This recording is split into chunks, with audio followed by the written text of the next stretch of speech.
Hi everyone, thanks for watching my video on how to make the ultimate sticky moist banana bread. So here are the ingredients.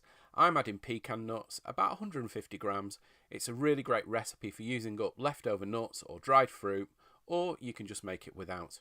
So the first thing I do when I'm making a cake is I cream the butter and sugar together.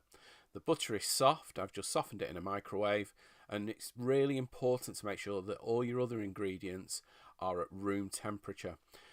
The reason I cream butter and sugar together is that it gives you a much better result with any form of cake making. It's much better than the all-in-one method.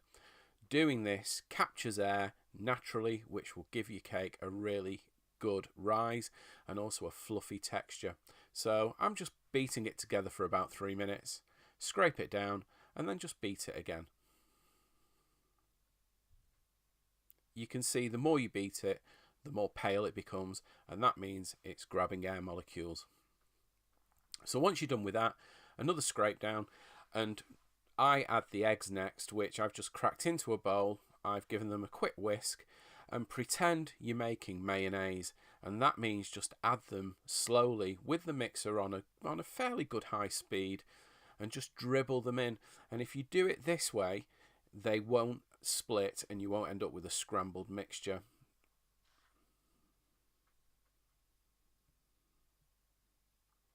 Okay, so we've got the eggs in and you can see the mixture's really smooth, really consistent.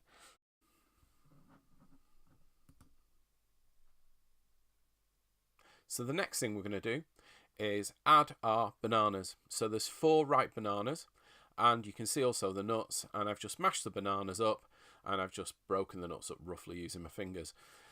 It's really important to make sure that the bananas are really ripe, so about a week old, just as they're starting to darken, is perfect. I'm also going to add some vanilla paste. The reason I add vanilla paste is I just like the taste of it. You can add anything that you like, so you can add spices such as cinnamon, cloves. So once you've added your bananas, your nuts and your vanilla paste, just literally give it a very quick beat. You don't want to knock the air out that we've gathered. This recipe, by the way, makes 2 loaves. The next thing I've added there is the flour, and I'm just using the mixture to give it a quick mix, and I also added the milk, which was warm. I just warmed it in the microwave. Again, we don't want anything cold in there. So I use the mixer to give the flour a very, very brief beat, and then I just fold it by hand just to finish it. What we don't want to do is knock the air out. Really great tip for you here. Write on your bowls how much they weigh. So this mixer bowl that I've been using weighs 1,000 grams. So if I weigh that with the mixture in, take 1,000 grams off, and I know how much mixture I've got. So now it's really easy. I've got my 2 lined loaf tins.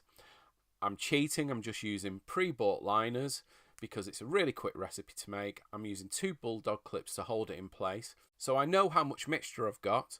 So all I do now is I've divided it by 2, and I literally put half in each tin. The tins weigh the same, they're identical, they're a 2-pound loaf tin. And it's about 800 grams in each one.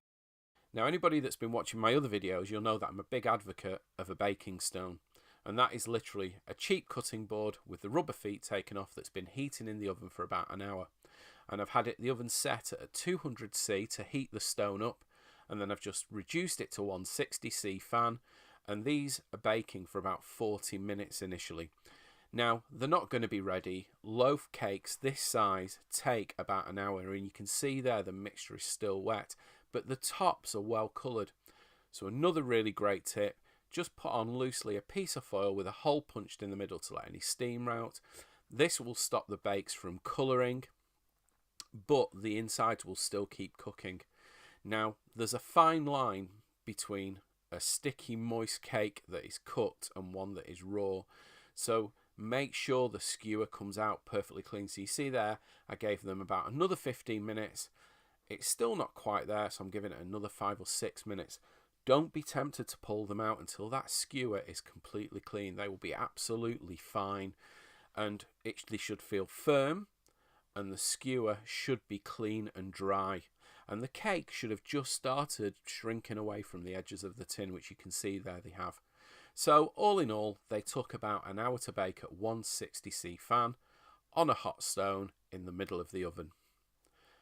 Pull them out of the oven now, put them on a rack and let them cool in the tin for about 10 minutes before you decide to eject them out.